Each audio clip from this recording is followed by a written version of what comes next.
직영점 관련 사항을 구체적으로 살펴보겠습니다. 자, 정보공개서 등록 요건으로서 직영점 운영이 추가되었다는 건데요. 2021년 11월 19일 이후, 그 이후로부터는 직영점을 1년 이상 운영한 경험이 있어야 정보공개서가 등록이 될 수 있고, 이러한 요건이 충족되지 못하면 정보공개서가 등록되지 못합니다. 이때 직영점이란 개념이 중요한데요. 가맹본부의 점포란 뜻입니다.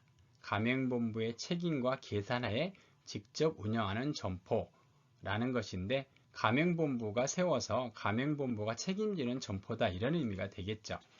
그래서 판단 기준은 점포의 명의와 소득과 지출의 관리 주체가 누구인가, 이 두 가지를 종합적으로 고려해서 판단합니다. 구체적으로 살펴보면, 첫 번째, 명의가 동일한 경우.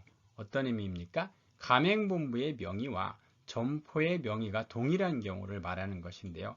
이런 경우에는 직영점에 해당합니다. 법인이든 개인이든 불문하는 것이죠.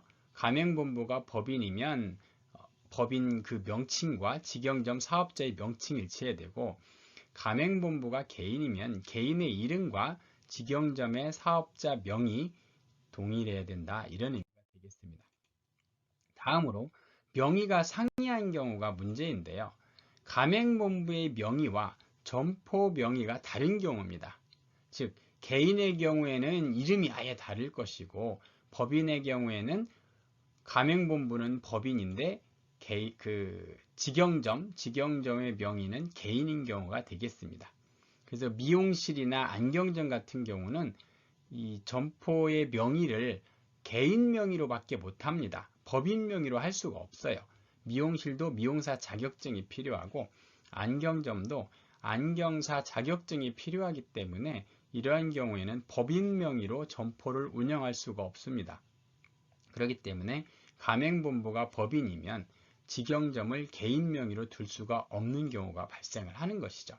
그래서 이러한 경우에는 소득 및 지출을 누가 관리하는가, 이 부분을 가지고서 판단을 할 수밖에 없습니다. 또한 법인 대표자가 자기 명의로 점포를 가지고 있는 경우도 있을 수 있습니다. 이 미용실이나 안경점과는 달리 일반 점포의 경우, 외식 같은 경우에도 법인 대표자 명의로 점포를 갖고 있는 경우가 있는데요. 과연 이러한 경우에는 어떻게 되는가? 역시 동일하게 소득과 지출을 누가 관리하느냐, 이 부분을 가지고서 판단을 할 수밖에 없는 것입니다. 소득과 지출이 중요한 것이 되겠죠. 소득과 지출을 누가 관리하는가. 자, 그 다음 지금까지는 뭡니까? 직영점이 어떤 것이 직영점이냐, 점포 명의가 동일하냐 다르냐에 따라서 동일한 경우에는 문제없이 직영점이 될 것이고, 점포 명의가 다른 경우, 가맹본부의 명의와 다른 경우에는 어떻습니까? 소득과 지출을 어떻게 관리하느냐, 누가 관리하느냐, 그 관리 주체에 따라서 결정을 한다고 했어요. 자, 그런데 이렇게 따져봐도 직영점이 없는 경우가 있습니다. 그래서 이렇게 직영점이 없는 경우에는 어떻게 할 것이냐, 직영점이 없는 경우는 어떻게 할 것이냐, 이 부분을 살펴보도록 하겠습니다. 직영점이 없으면 원칙적으로 정보공개서 등록이 안 되겠죠. 그런데 자, 직영점이 없다는 건 뭐예요? 점포 명의가 가맹본부 명의와 다르고 소득과 지출도 별도로 관리한다는 이런 의미가 되겠죠. 그런데 예외적으로 동일한 업종을 1년 이상 운영한 경우, 동일한 업종을 1년 이상 운영한 경우가 있다. 이런 경우에는 어떻게 하겠다는 거예요? 직영점이 없더라도 정보공개서를 등록시켜 주겠다, 이런 의미가 됩니다. 그래서 동일한 업종이 뭐냐, 이것이 중요하겠는데요. 이 동일한 업종의 의미에 대해서는 그 예를 들어서 한번 살펴보는 것이 좋을 것 같고요. 여기서는 그 다음으로 넘어가겠습니다. 먼저, 자, 임직원이 운영한 기간. 자, 임직원이, 즉 가맹본부 명의의 직영점은 없어요. 그런데 임직원이 운영한 기간이 있습니다. 그래서 임직원이 운영한 기간과 가맹본부가 운영한 기간을 합쳐서 1년이 되면 이때는 동일한 업종을 1년 이상 운영한 것으로 해주고, 그래서 정보공개서 등록이 가능합니다. 그래서 정보공개서 등록시 기준입니다. 헷갈리면 안 돼요. 정보공개서 등록시를 기준으로 했을 때 임직원으로 되어 있어야 돼요. 임직원으로 올라 있어야 되고, 그 다음에 사업자, 그 점포의 사업자는 가맹본부 명의로 되어 있어야 됩니다. 가맹본부. 이것이 중요합니다. 이 요건을 구비를 했다라고 했을 때는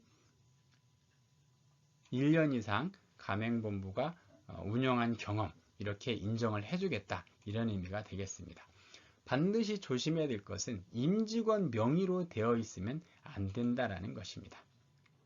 자, 이런 요건을 구비했을 때는 해당 임직원이 이전에 운영한 기간도 이 동일한 업종을 1년 이상 운영한 기간, 여기에 포함시켜 주겠다라는 이런 의미가 있는 것입니다.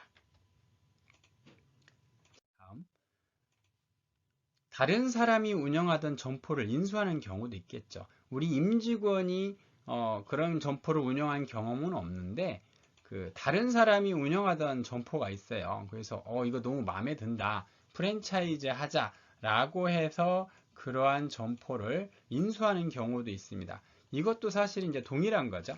임직원이 운영하던 점포를 가맹본부 명의로 하는 것과 동일하게 취급을 하면 됩니다. 그래서 다른 사람이 운영하던 점포를 가맹본부가 인수를 하면 이 사람을 임직원으로 등재를 시켜놓고, 정보공개서 등록시 기준으로 임직원으로 그 사업자 명의자를 임직원으로 등재를 하고, 그 다음에 그 점포의 사업자 명의를 가맹본부 명의로 변경을 해두면 문제없이 정보공개서를 등록을 할 수 있게 되는 것입니다.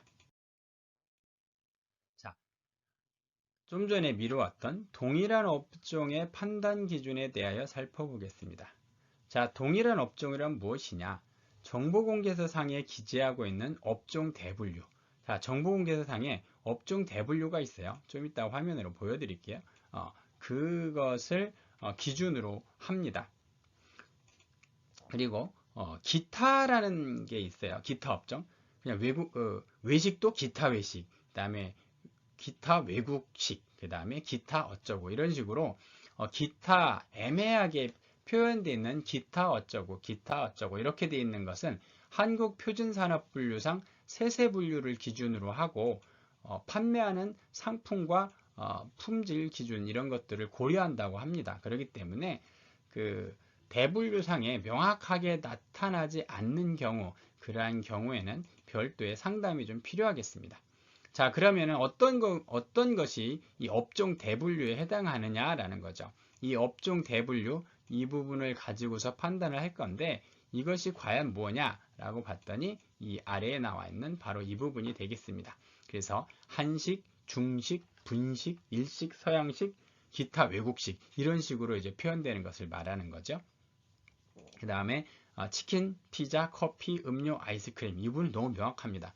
치킨을 운영한 경험이 있으면, 1년 이상 운영한 경험이 있으면 정보공개서 등록이 가능하다, 이런 얘기가 되겠습니다. 그 다음에 패스트푸드, 제과제빵, 주점, 이렇게 구분. 자, 구체적으로 표를 보면요, 여기에 외식을 가지고서 했더니 중분류상에 한식, 분식, 중식, 일식, 이런 식으로 구별이 되잖아요. 그래서 이것이 같으면, 이 분류가 같으면 동일한 업종으로 인정이 된다, 이렇게 되는 것이고요. 도소매의 경우에도 보면은 여러 가지로 이렇게 나뉘죠. 이렇게 의류, 제와, 그다음에 화장품, 농수산물, 이런 식으로 구분이 되잖아요. 이것을 기준으로 하면 되겠습니다. 그 다음에 서비스 업종의 경우에도 구별을 해보면 교육이 있을 수 있고, 그 다음에 임대, 그 다음에 스포츠, 이런 식으로 나뉘는 것을 볼 수가 있습니다. 자, 지금까지 정보공개서 등록 요건으로 새롭게 규정된 직영점 운영 요건이 있었는데, 일단은 명의가 동일하면 문제가 없지만 명의가 다른 경우에는 수입과 지출을 누가 관리하느냐에 따라서 직영점을 판단을 하고, 그 다음에 직영점이 없는 경우에도 동일한 업종을 1년 이상 운영한 경험이 있으면 역시 정보공개에서 등록이 가능하다. 그 동일한 업종은 업종 대분류를 기준으로 한다. 이 부분을 유의하시면 되겠습니다. 감사합니다.